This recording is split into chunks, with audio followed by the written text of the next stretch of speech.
Ito na ang huling laban ng sangkatauhan laban sa pinakamalupit nilang kalaban. Pero sa pagkakataong to, hindi natin sinusundan ang isang glorified, overpowered na bayani. Sa halip, ang bida natin ay isang ordinaryong sundalo lang, tahimik, masipag, at mababa lang ang ranggo. Habang nasa gitna ng bakbakan, biglang may stray laser na tumama sa kanya, diretsyong tinuhog ang dibdib niya. Sobrang lakas ng tama, wala na siyang nagawa kundi hayaan na lang. At ayun na nga, tapos na sana ang kwento niya. Sa huling sandali, tumingin siya sa paligid, mga kasamang sundalo, patay at nakakalat sa battlefield. Samantalang yung tinatawag na pinakamagigiting na bayani, abalang-abala sa matinding sagupaan laban sa pinakanakakatakot na kalaban ng tao, ang Liquidator. Apat ang pangunahing bayani, bawat isa may sariling estilo at sobrang flashy na powers. Pero andin din ang mga katulad ni Gray, mga foot soldier lang, para lang ihain sa laban. Para silang mga NPC sa gilid, walang linya, walang eksena. Layunin lang, mamatay. Pakiramdam niya, wala siyang kwenta. Walang silbi. Sana raw, ipinanganak siyang may kakayahan man lang. Pero kahit gaano kalakas ang mga bayani, wala ring nagawa. Tinadtad lang sila ng Liquidator parang pipino, isang iglap, tangle lahat. Yun pala, nilalaro lang pala sila ng halimaw na to mula pa simula. At mukhang tuluyan ng babagsak ang sangkatauhan, o yun ang akala ni Grayly. Teka, naalala niyang wasak na dapat ang puso niya, pero buhay pa siya. Hindi lang yun, nakatayo na siya ulit sa gitna ng guho. Sa harap niya, may nilalang na tila makapangyarihan sa lahat. Walang paliwanag, walang intro. Sabi ng misteryosong nilalang, gumaling na raw ang katawan ni Gray. Pero ang nakakagulat, siya mismo ang nagpagaling sa sarili niya, gamit ang kapangyarihang matagal nang nakabaon sa loob niya. At hindi lang yun, ayon sa nilalang, mas malakas pa raw si Gray kaysa sa mismong Liquidator, yung halimaw na pumatay sa lahat ng heroes. Pero hindi rin siya sigurado kung kaya ba ni Gray kontrolin ang lakas na yon. Kaya pansamantala, pinahiram siya ng kaunting kapangyarihan, just enough para patumbahin ang kalaban. Balik sa totoong mundo, ang espada ni Gray biglang nabalot ng mahiwagang enerhiya. Hindi na siya nag-aksaya ng oras, ta-insting agad kung totoo nga ba to o puro yabang lang. At ayun nga, ang lakas ng impact. Mismong si Liquidator, napa-comment, malakas ka, pero kulang pa rin. Sa susunod na atake ni Gray, bam! Hiwang hati siya. Literal na tinapya sa gitna. Duguan ang katawan habang pinupuri pa rin siya ng kalaban. Bakit? Kasi si Gray lang ang unang taong nakapagpilit sa kanya na gumamit ng buong lakas. Pero hindi pa tapos si Gray. Hindi siya basta mamamatay. Yung ibabang kalahati ng katawan niya. Bumalik. Pero gawa na sa itim na enerhiya. Bro is going full Black Clover mode. Malaking espada, pulos dark power, grabe ang itsura. Si Liquidator, napaatras. Wala na siyang magawa kundi maglabas ng honeycomb style na shield para lang makaligtas. Pero si Gray, hindi na tao ang datingan. Bumagsak ang espada niya, bumalot ang shockwave sa buong paligid. At ang kalasag, naghiwa-hiwalay na parang glass. Si Mr. Cocky, nalunod sa lakas ng tama. Ngayon, iniisip na ng halimaw kung tao pa ba talaga tong kalaban niya. O baka patay na rin pero nagkatawang bangungot. Si Gray mismo, nagtatanong na rin sa sarili. Pero hindi na yun mahalaga. Ang mahalaga, ang laban. Oo, matindi ang kalaban. Pero si Gray, desididong tapusin ang lahat. Wala nang atrasan. Isang malupit na slash pa, and boom, tumulo ang dugo ng halimaw. Pero teka, hindi ordinaryong dugo. Gintong kulay. Para bang celestial tong kalaban. Bilang ganti, naglabas si Liquidator ng next level na jutsu, lumitaw ang mga pakpak na parang gawa sa langit. Mukhang pinaglalaroan na niya ang mismong oras, sa isang iglap, gabi na, at ang buwan parang spotlight ng mga Diyos, impresibo, at inamin ni Gray, pero hindi sapat para siya'y panghinaan, humarurot siya, full throttle, at sinugod ang leeg ng Liquidator. Pero boom, walang epekto, may panibagong shield na naman, tapos kung ano-anong Saturday ang pinagsasabi ng halimaw, parang ibang dimension na raw to, tinatawag niyang, Plane of True Dusk, kung saan wala raw makakasakit sa kanya. Tumangala si Gray, dala ng curiosity, gusto niyang malaman kung gaano na ba kadilim at kalalim ang kalabang to. At ayun nga, nakita niya, isang nakakasilaw na liwanag, parang bituin na galit na galit. At boom! At yun nga mga kahab, parang meteor na sumalpok sa lupa, dinurog si Gray, literal na binura siya sa mundo. Si Liquidator, nakatayo sa harap ng naglalakihang crater, feeling panalo. Pero buti na lang, nandyan na naman yung misteryosong nilalang, sakto sa timing, para i-rewind ang lahat ng nangyari. Binalik niya si Gray sa nakaraan, may isang misyon lang, iligtas ang mundo. By the way, pangalan pala ng nilalang na yon ay Kronos. At mukhang may malalim na kasaysayan sila ng Liquidator, pero wala pa ring nagsasabi kung ano. Panay pasabog, walang context. Cut the Gray, nagmulat ng mata sa isang payapang lugar. Berde ang paligid, tahimik, at honestly, parang perfect spot para sa photoshoot. Nasa hometown niya pala siya, Renado Village. Hindi lang basta hometown, version ito mula 15 years ago. Mukhang tinupad ni Kronos ang pangako, binigyan si Gray ng one last shot para iligtas ang mundo. Pero biglang may kirot sa kamay niya. Pagtingin niya, may sugat at bandage pa. Naaalala niya na ito yung panahong lagi siyang binubugbog ni Belder at tropa. Pero ngayong may second chance na siya, ang labo naman kung palulupig pa rin siya, di ba? Kaso, kahit may bagong buhay siya, wala pa rin siyang laban sa mga yon. Ang layo ng agwat nila. Sa totoo lang, pati yung Liquidator, parang panaginip lang na tinalo niya. At ayun na nga, nakasalubong niya ang grupo ni Belder. Classic bully energy. Sobrang bored na raw sila kaya hinahanap nila si Gray para ituloy ang tradisyon ng pambubugbog. Parang naging relihiyon na nila. Hinagis pa nga ng isa ng espada sa paanan ni Gray. Pick it up, utos nila. Napatingin si Gray sa espada, parang tanga. Di niya agad naalala kung ano na ba ang plano ng mga to, 15 taon na rin kasi, medyo blurred na memories. Si Belder, feeling astig, akala nagmamaang-maangan lang si Gray kaya inalala niya kay Gray ang mock battles nila noon. Narinig yun ni Gray, at mabilis siyang nagpalusot, pas muna, bro. Sugatan pa kamay ko. Pero mukhang hindi siya makakatakas hanggat hindi niya kinukuha ang espada. Sabi pa ng mga kupol, huwag kang mag-alala, blunt yan.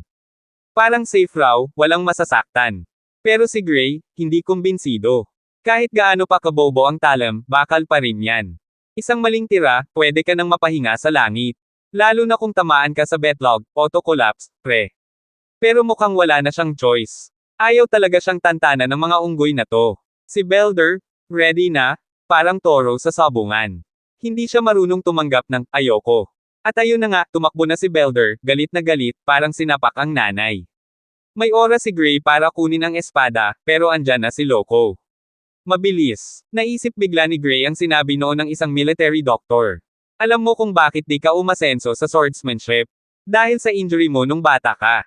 Teka, baka ito nga yung eksaktong injury na yun. Yung tumulak sa kanya sa isang buhay na puno ng pagkatalo. Pero bago pa siya tamaan, blur na siya agad, nakaiwas. Pati siya, nagulat. Wait, nag-dodge ako. Si Belder, Nainas, kita sa mukha. Bumanat ulit, missed again. Tinayre niya ang paanan ni Gray, pero nope, mintis na naman.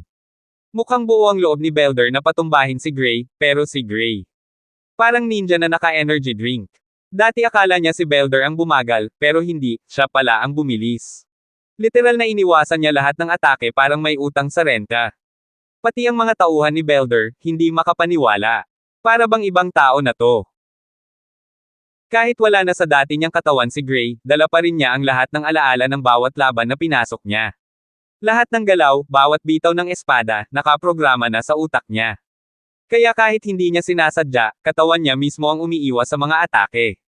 Autopilot mode, activated. Ngayon, hinawakan na rin niya ang espada para ituloy ang kunoy, mock battle, na hindi na talaga mock. Si Belder, lunod sa sariling ego. Pilit siyang sumusugod, gustong durugin si Gray gamit ang blunt blade, pero dude, tama na. Si Gray, sawa na. Isang swing lang ng espada niya, at literal na nanginginig ang kamay ni Belder sa sakit. Makikita mo agad kung gaano siya kaina. Pero ironically, kahit talo si Belder, si Gray ang mas nakakaramdam ng kahihiyan. Ang pathetic nga naman kung makikipagdulo ka pa rin sa tulad ni Belder, isang sorry excuse for a fighter. Pero naisip niya rin, walang awa para sa hayop na to. Si Belder ang dahilan kung bakit nasayang ang buhay niya noon. Kaya, with all due disrespect, oras na para tikman ni Belder ang sariling gamot. Next move, Gray effortlessly tinanggal ang espada sa kamay ni Belder. Walang kahirap-hirap, bro. Instant disarm. At si Belder, natulala. Umiiyak ang ego. Ninitian pa siya ni Gray habang minamaliit ang kakayahan niya. Isang hampas lang daw, tanggal na agad ang espada mo. Weak. Pero sabi nga ni Belder, safe naman daw ang laban dahil blunt blades lang, di ba? Well, not so fast. Si Gray biglang bumayo ng sunod-sunod na swing, sobrang bilis, parang anime blur lines na. Biglang may tumalsik na dugo. Wait, dugo. Si Gray napakunot noo. Akala niya blunt yung espada. Tiningnan niya, tama nga, blunt pa rin. Pero kung naging talam to, wala na. Rip Belder. Pero wala nang time para umarte. Gray swings again, crack. Multiple teeth, goodbye. Nose ni Belder. Niagara Falls ng dugo. Ngayon, si Gray ang nakatayo sa ibabaw niya, literal na nakakatakot ang dating. Si Belder. Naglalaway na sa takot. Pero teka, akala natin tapos na ang kay-abangan. Hindi pa pala. Utos pa siya sa mga goons niya, sige. Bugbugin nyo yan. Mga tauhan niya. Ayaw gumalaw. Kita naman kasi nila kung paanong binugbog ang boss nila parang tambay sa Carinderia. Pero isa sa kanila may utak. Sabay-sabay tayo, baka kayanin pa. Ayun, nag-formation sila. Parang try-hard Power Rangers. Tatlo silang sabay-sabay lumusab kay Gray, multi-directional attack style. Pero si Gray, chill lang. Kung gusto talaga nila ng beatdown, bibigyan niya. Dati, may konting awa pa si Gray. Ayaw niyang saktan. Pero mukhang kailangan muna nilang tikman ang purong karma. One montage of face smashing later. Mga mukha nila, parang babo na binigyan ng Thai massage gamit baseball bat. At si Gray, nakatingin lang. Ito ba yung mga kinatatakutan ko noon? Mga literal na emoji ng iyak. Napagtanto niya, mga estudyante pala ng Serious Swordsmanship Dojo tong mga ta. Pero, ayon kay Belder, hindi na raw sila pumupunta recently. Feeling up na kasi. Well, now you know. Kaya pala puro banat, walang laman. Then, Gray drops a bomb. Gusto kong sumali sa dojo nyo. Kayo na ang referral ko. Belder, ha, di pwede. Kung malaman daw ng master niya kung paano siya binugbog baka siya pa ang palayasin. Pero si Gray, hindi nagpapigil. Hinampas lang niya ang espada sa ere, isang galaw lang, parang may warning label, gusto mong sumunod.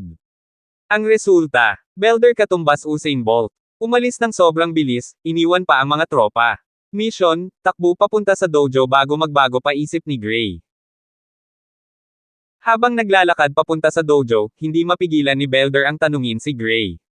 Bakit mo gustong sumali sa dojo? Si Gray, tahimik lang. Hindi na niya kailangang magpaliwanag ng mahaba, sigurado siyang sapat na ang utak ni Belder para maintindihan ang tunay niyang hangarin. Recommendation slot. Academy access. One-way ticket to power. Pero isa sa mga goons, masyadong makulit. Kung ganito ka nakalakas, bakit pa kailangan mo ng academy? Oh, you sweet summer child. Hindi nila alam, Gray doesn't settle for low standards. Hindi niya pinangarap maging malakas lang para lang mapalakas lang. Naalala niya pa, yung araw na binura lahat ng bayani ng mundo parang mga langgam sa ilalim ng chinelass. At hindi lang yun, siya mismo, hindi man lang nakal mo yung halimaw na yun. Kahit nakuha niya noon yung badass na dark powers, kulang pa rin. Walang kwenta ang kapangyarihan kung hindi mo kayang i-wield ng tama. Ang kulang sa kanya noon. Tunay na swordsmanship. Ilang teknik lang ang alam niya mula sa Sword Saint, puro shortcut. Kung tinutukan niya sana yun noon pa, baka siya ang naging game changer. Siguro kaya siya binalik ni Kronos. Para mag-grind ng todo. Para maging karapat-dapat ulit sa dark power na yon. Pagdating sa dojo, boom. Meet Syria, ang master na kinatatakutan ng lahat. Galit na galit ang babaeng ta, mukhang di mo gugustuhing maging kaaway. Pinagsabihan agad ang buong grupo.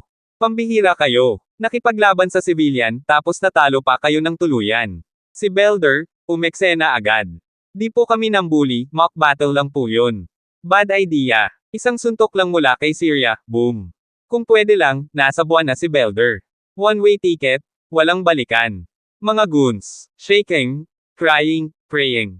Kaso ang stunt lang daw ni Syria. Isang mock battle din. Kung ganun daw mag-mock battle, sana di na lang sila umalma. Then, wala nang paligoy-ligoy.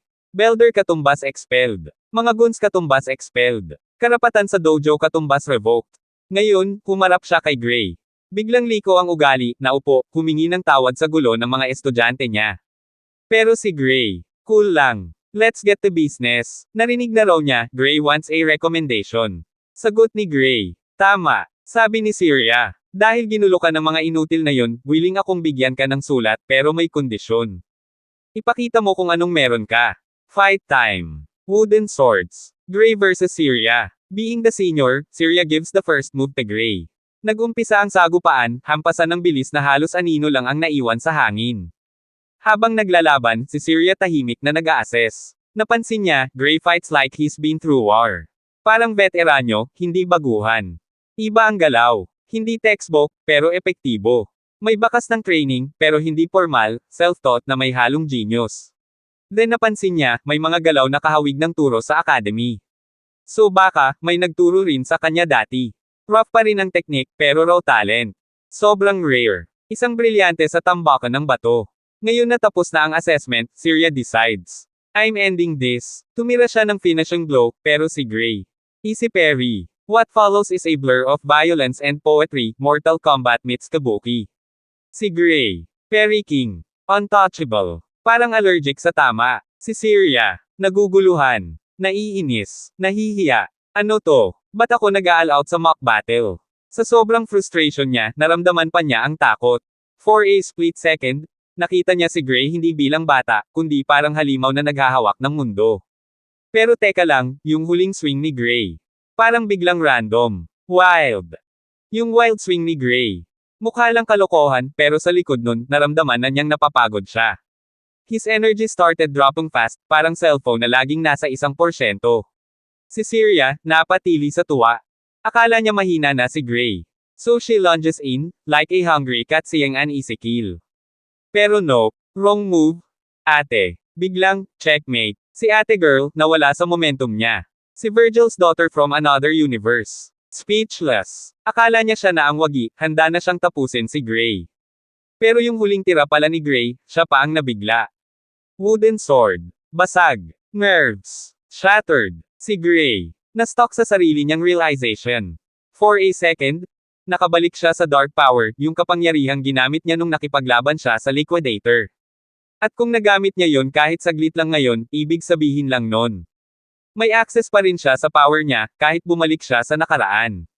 But hold up, bigla, agony.x. Yung katawan niya, parang winasak ng 10 toneladang stress. Bagsak siya sa lupa, di na makagalaw. Imagine cramps times 100. Si Syria, na-alarma. Nilapitan siya agad. Pero si Gray, pinilit tumayo, kahit nanginginig na parang si Bambi sa unang lakad niya. Nagpakalalaki siya. Okay lang ako. Pero sa isip niya, Tangina, di ako okay. He realizes, he can't even stand properly. Kung gagamit siya ng powers, kailangan super efficient. Every move must count. Naisip pa niya kung dapat niyang sabihin kay Syria ang totoo. Na may tinatago siyang dark power. Pero kahit siya, hindi pa niya fully kontrolado to. At sino bang maniniwala sa ganitong kwento? So he plays it cool. Overexertion lang, sabi niya. Pero Syria, di umiinom ng kapeng may kasamang kasinungalingan. Alam niyang may tinatago si Gray. Dull sword lang to. Paano nasira tong espada ko? Hindi niya binigkas, pero ramdam mo, she knows something's up. Tinuro pa niya yung basag na espada kay Gray. May problema ba? Tanong ni Gray, parang walang nangyari.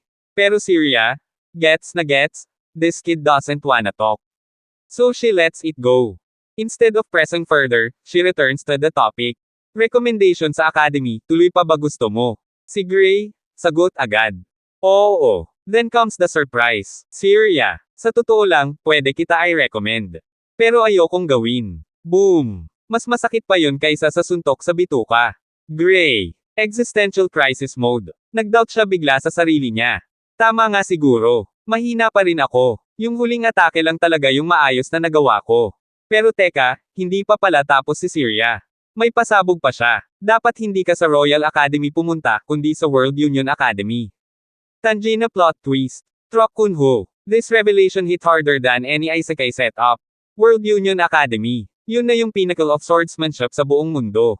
Sino-sino ang product nun? Sword Saint Amy. Enough said. Gray. Nalula. Qualified ba ako dyan? Syria. Haha. No. As in, hindi talaga. As you are right now. Walang chance. Hindi ka man lang makakapasok sa gate. Sa Royal Academy, baka lang, makalusot ka. Pero sa World Union, not even close. Kahit siya, napapahanga sa talent ni Gray. Pero talent lang yan. Wala pa siyang tamang katawan, tamang stamina, tamang lahat. So anong kailangan niya? Training, grind, pain, blood, sweat, trauma. Kailangan niyang ipako ang sarili niya sa training art na walang awa. Kung gusto niyang makarating sa tuktok, wala siyang ibang choice. Kahit magaling si Gray sa espada, sobrang payat pa rin ang katawan niya. Nagsimula na siyang magduda sa sarili niya. Paano ko lalabanan ang mga malalakas sa World Union Academy kung ganito katawan ko? Napansin ni Syria na parang sumusuko na agad siya. Sabi niya, may 9 na buwan pa bago ang entrance exam. Pero si Gray, iniisip pa rin na kulang ang oras. Sinabi ni Syria na oo, kulang talaga ang 9 na buwan, pero sapat na yun kung magtitiwala si Gray sa kanya. Sa loob ng 9 na buwan, pagsasamahin niya si Gray sa matinding training. Walang pahinga. Bagamat ayaw ni Gray maghirap, alam niyang wala na siyang ibang opsyon. Kaya tinanggap niya ito at humiling na sana maalagaan siya ni Syria. Nagustuhan ni Syria ang tapang niya at sinimula na agad ang training. Nag-ensayo si Gray araw-araw. Malupit si Syria, pinakain siya ng maraming pagkain para magkalaman at pinaghirapan siyang pagbutihin ang kanyang sword skills. Minsan, pati pagkain ay hindi na niya maintindihan kung ano. Lumaban sila sa espadahan halos araw-araw para hasain ang kanyang mga galaw. Pagkalipas ng 8 buwan, naging malaki at malakas na ang katawan ni Gray. Namangha pa si Syria sa resulta. Pero may 1 buwan pa bago ang exam. Nagulat si Gray kung bakit parang pinapaalis na siya ni Syria. Ipinaliwanag ni Syria na malayo ang lokasyon ng exam kaya kailangan niyang umalis ng maaga. Binigyan siya ng pera para sa biyahe. Nalungkot si Gray, parang pinapaalis na lang siya. Pero sinabi ni Syria na huwag na niyang komplikahin ang bagay. Biglang naalala ni Gray ang balita tungkol sa Ogre's Nest malapit sa lugar. Tinanggap ni Syria na totoo ito, pero sinigurado niya kay Gray na kung sakaling may panganib, tutulong ang Royal Capital. Pero alam ni Gray, hindi tutulong ang Royal Capital. Sa nakaraan niyang buhay, alam niyang umatake ang ogres at namatay si Syria habang mag-isang lumalaban. Hindi na lang niya sinabi. Nagpasalamat na lang siya at nagpaalam. Ilang araw pagkatapos umalis si Gray. Makikita si Syria sa kagubatan, papunta sa pugad ng mga ogre. Nakakita siya ng mga buto at dugo sa paligid. Biglang narinig niya ang boses ni Gray mula sa itaas ng puno. Nagtaka siya, dapat nasa biyahe na si Gray papuntang academy.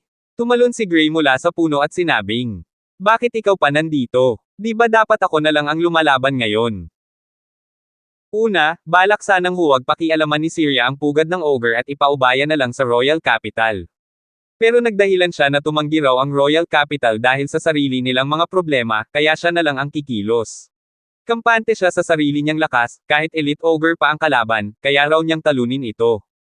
Ayon sa ulat ng scout, may isang elite ogre at mga 50 halimaw na tauhan sa loob ng pugad. Alam ni Syria na magiging mahirap ang laban dahil sa dami ng kalaban, pero hindi siya uurong. Kahit si Gray ay naniniwalang kaya ni Syria ang Elite Ogre kung isang on-one lang.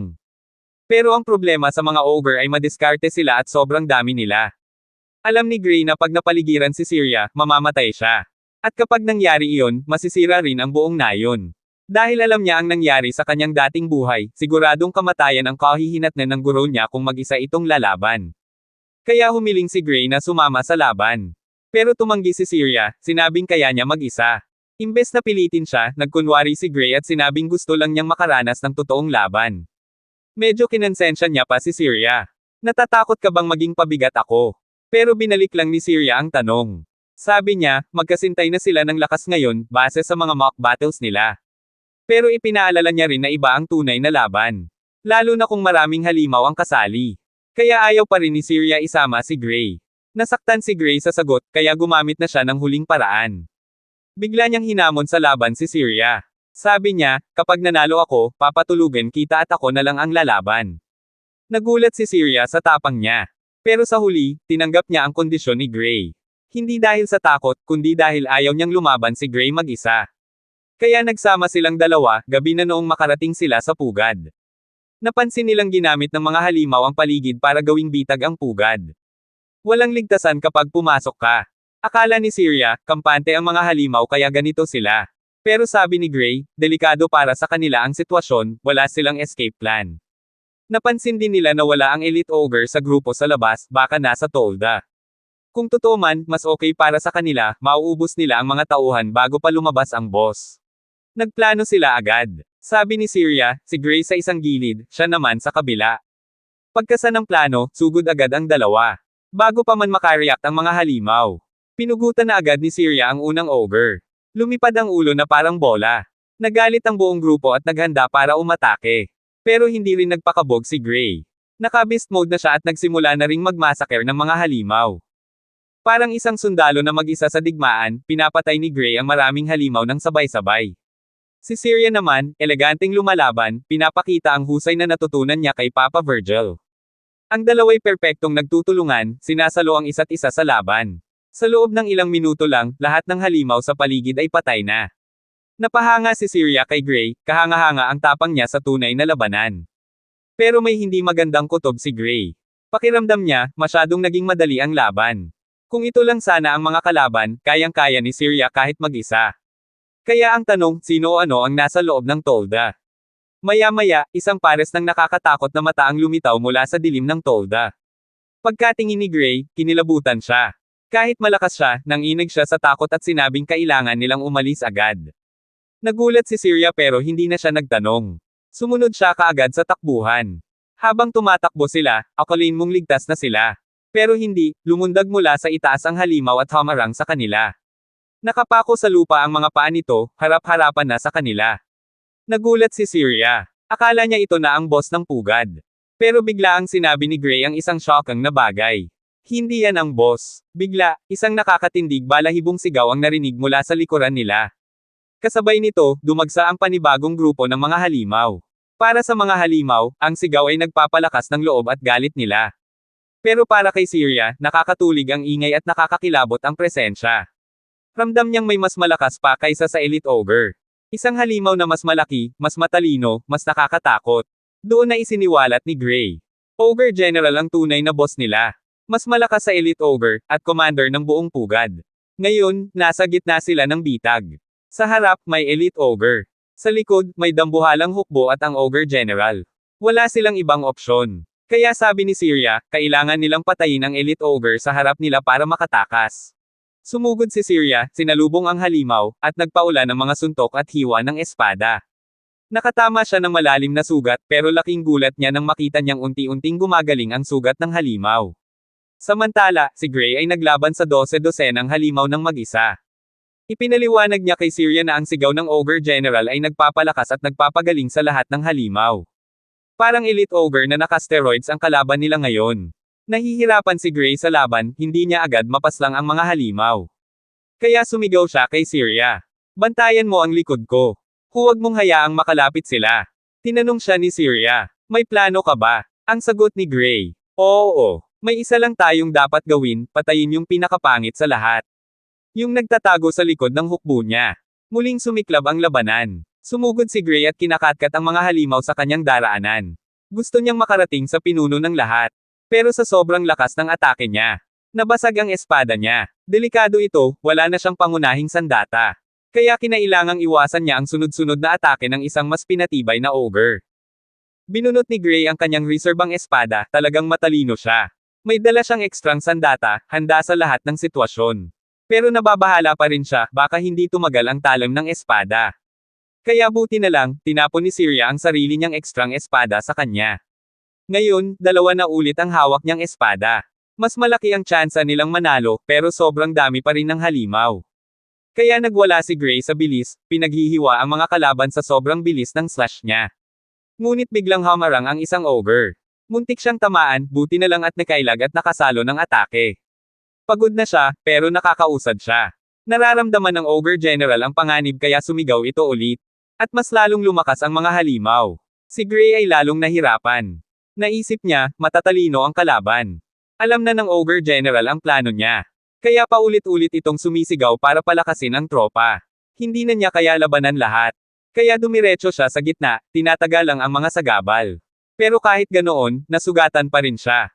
Pagod, duguan, at halos hindi na makalaban. Isang ogre ang dumamba sa kanya at pinatumba siya. Mukhang tapos na ang laban niya. Pero buti na lang, dahil sa sobrang galit ng mga ogre, nagkagulo sila. Isa sa kanila ang aksidenteng tumama sa kasamahan niya. Habang nawawala sa focus, may halimaw na nakaporma ng isang malakas na suntok. Pangdurog ng ulo. Wala siyang magawa kundi salagin gamit ang espada. Kahit nasalo niya, lumipad siya at bumagsak ng malakas sa lupa. Ngayon, nasa bingit na siya ng kamatayan. Wasak ang reserbang espada niya. Isa na lang ang natitirang sandata niya. Pero napakarami pang kalaban. Kahit nagbalik siya mula sa nakaraan. Alam niyang hindi niya kayang manalo sa ganitong sitwasyon. Kaya nagbago siya ng diskarte. Sumigaw siya kay Syria, sinabing tumakas na at siya ang magiging pain. Pero tumanggi si Syria. Ngumiti lang siya habang nakikipaglaban pa rin sa Elite Ogre. Hindi maintindihan ni Gray kung bakit ayaw pa rin itong tumakas. Hanggang sa isiniwalat ni Syria ang dahilan. Hindi na siya makatakbo. May malalim na sugat siya sa hita. Nanghina si Gray sa narinig. Kahit maging pain pa siya, hindi pa rin sila makakatakas. Wala na silang ibang pagpipilian kundi lumaban hanggang dulo. Kaya sumugod si Gray, pinaghihiwa ang mga halimaw sa harapan niya. Habang ginagawa ito, nag-iisip siya, bakit ba siya bumalik sa nakaraan? Para lang mamatay ng ganito. Pero sa tindi ng laban, nabiyak na rin ang huli niyang espada. Ngunit tumanggi si Gray na sumuko. Ayaw niyang dito magtapos ang lahat. Naalala niya ang kapangyarihang ginamit ng Liquidator sa nakaraan.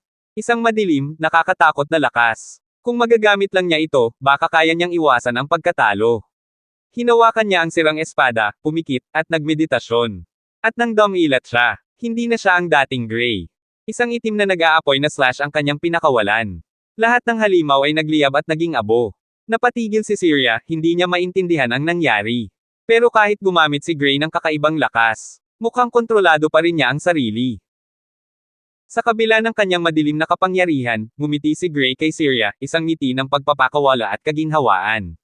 Sa ilang segundo lang, pinagpapatay niya ang lahat ng halimaw sa paligid, pati na ang Ogre General. Si Syria, hindi pa rin makapaniwala sa nakita niya. Abala pa rin siya sa pakikipaglaban sa Elite Ogre sa harapan niya. Pero nang mamatay ang Ogre General, nawala ang pampalakas sa lahat ng halimaw. Napansin ito ni Syria, hindi na kayang mag-regenerate ng Ogre. Gamit ang Walmart version ng Judgment Cut End, pinaghiwa niya ang Elite Ogre. Sabay sabing wala nang silbi ang halimaw kung wala ang amo nito. Nanalo sila, sa kabila ng imposibleng laban. Nagtagumpay silang dalawa. Pero kahit ganoon, humingi pa rin ng paumanhin si Gray sa pagkabasag ng espada ni Syria. Sagot niya, mas mahalaga ang buhay ko kesa sa espada. Pero kinuha pa rin niya ang sirang espada, handang kausapin si Gray tungkol sa ginamit nitong teknik. Pero bago pa siya makapagtanong, bumagsak si Gray, tuluyang nawala ng malay. Sumigaw si Syria sa pangalan niya, puno ng pag-aalala. Pumasok ang kwento sa isipan ni Gray. Gulo ang paligid, pero may isang lumulutang na pintuang bakal, napapalibutan ng kadena. Hindi niya alam kung nasaan siya, pero mula sa pintuang iyon ay lumabas ang madilim na enerhiya. Kapareho ng ginamit niyang kapangyarihan. Bigla siyang naliwanagan. Ito pala ang tunay na pinagmulan ng kanyang kapangyarihan. Na-curious siya, ano kaya ang mangyayari kung mabubuksan niya ito? Pwede niyang ganap na angkinan ang kapangyarihan. Pero paglapit niya sa pinto, isang nakakatakot na pakiramdam ang dumapli sa buong katawan niya. Muntik na siyang matuluyan sa takot. At iyon ay isang hakbang pa lang. Agad siyang umatras. Napagtanto niya na hindi pa siya handa. Kung pilitin niyang gamitin ang kapangyarihang iyon ngayon, tiyak na mamamatay siya. Napakasama ng pakiramdam. Halos mapasigaw siya sa takot, at naiyak sa sobrang tensyon.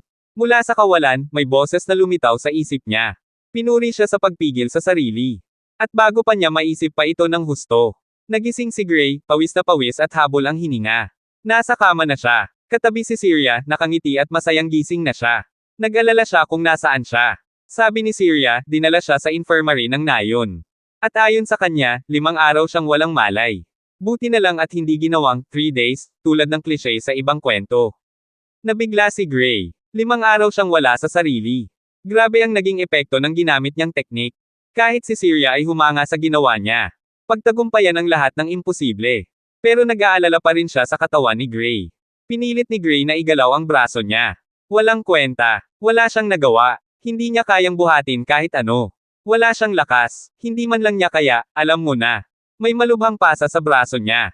Kaya nag-aalala si Syria. Inamin ni Gray na wala siyang magagawa sa kondisyon niya. Dito na isinalaysay ni Syria ang masakit na katotohanan. Bawat buto sa braso ni Gray ay durog. Nagulat si Gray. Pero, hindi siya nakakaramdam ng sakit. Iyon pala ay dahil sa napakamahal na magic potion na ginamit sa kanya.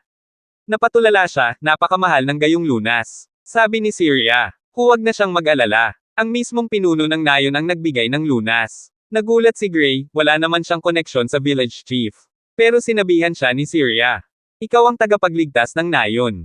At bago pa siya makaproseso ng sinabi. Dumating ang village chief. Masiglang nagpasalamat ito kay Gray sa ginawa niya.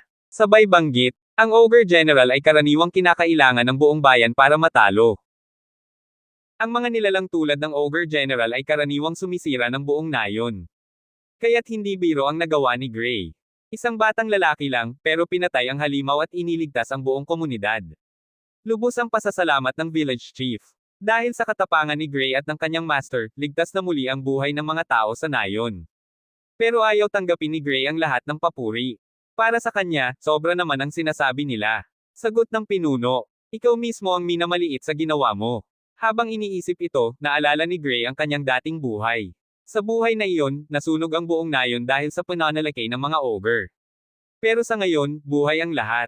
Napagtanto niya, mahalaga ang nagawa niya. Gusto pa sanang magbigay ng mahabang paliwanag ang village chief tungkol sa kabayanihan ni Gray.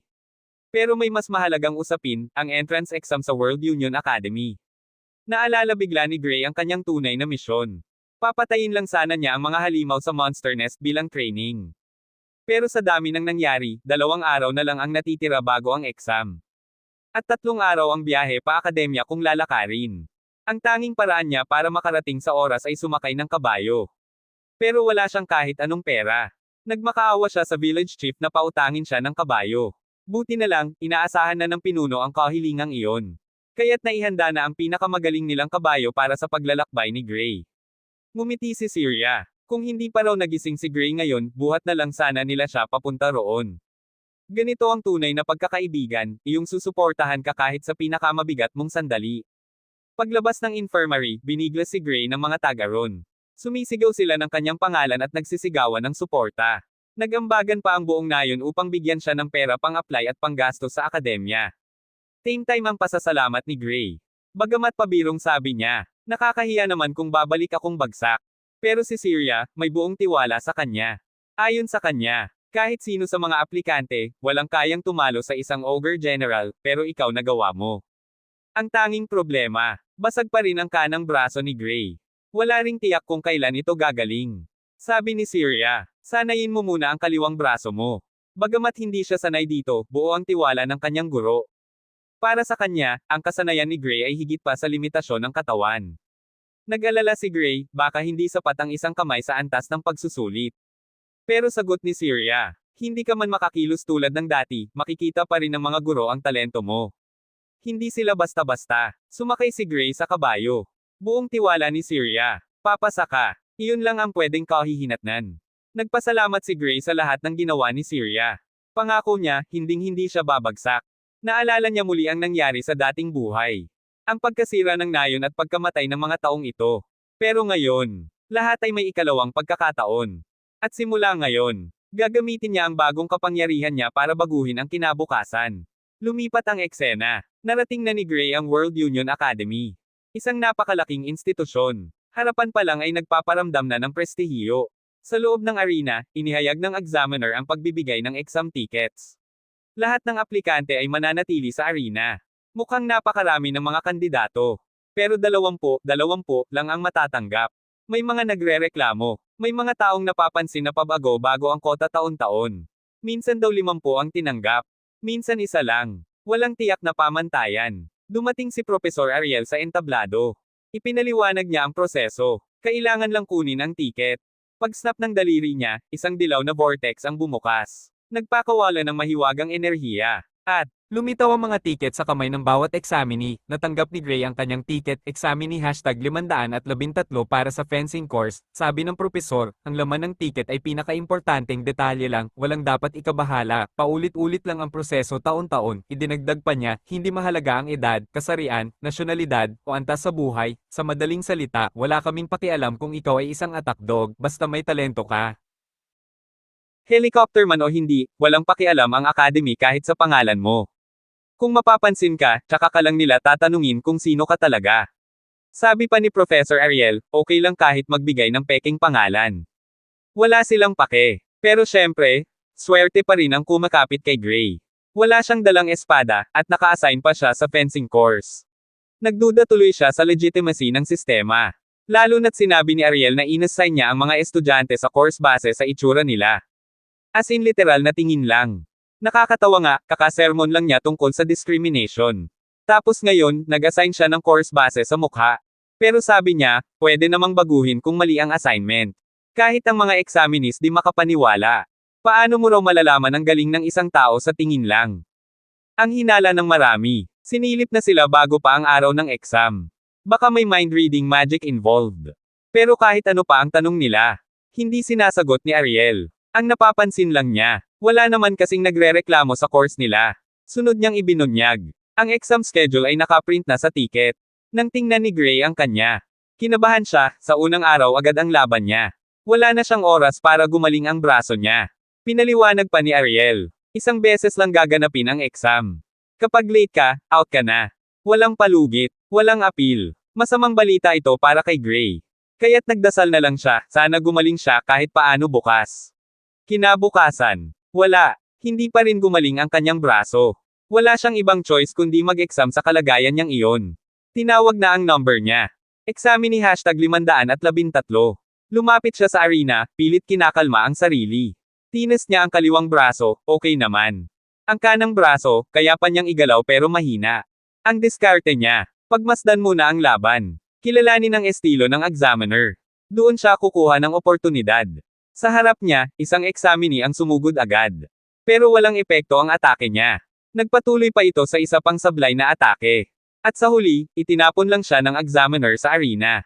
Talo. Agad. Akala natin, baka may natutunan si Gray sa panunood. Pero ang totoo, tinanggap na lang niya ang katotohanang mabibigo siya. Tinawag ang number niya. Pumasok siya sa arena. Alam niyang malamang na matatalo siya, pero kailangan niyang magpakitang gilas kahit papaano. Siya ang naunang umatake. Naalala niya ang sabi ng kanyang guro, si Syria. Gamitin mo ang buong katawan, hindi lang ang bisig, para sa isang malakas na atake. Kaya't kahit mahina ang kanang braso niya, ginamit niya ang lakas ng core muscles niya sa pag-swing. Ang unang atake, naiwasan ng examiner. Hindi siya sanay sa kaliwang kamay kaya hirap pa rin siya sa paggalaw. Sumugod ang examiner, umatake. Pero sa gulat ni Gray, ang galaw ng kalaban ay parang mabagal. Kaya niya itong basahin. Nablock niya ang atake. Bagamat mabigat ang impact, naisip niya, mas mahusay pa rin si Syria sa examiner na ito. Kung magagamit niya ang mga teknik na tinuro ni Syria, baka makahanap siya ng butas. At dito siya nagdesisyong sumugod ng buong lakas. At sa gulat ng lahat, napaatras ang examiner. Ang bilis ni Gray, siya mismo ang bumagsak sa diskarte niya. Lalong tumatag ang loob niya.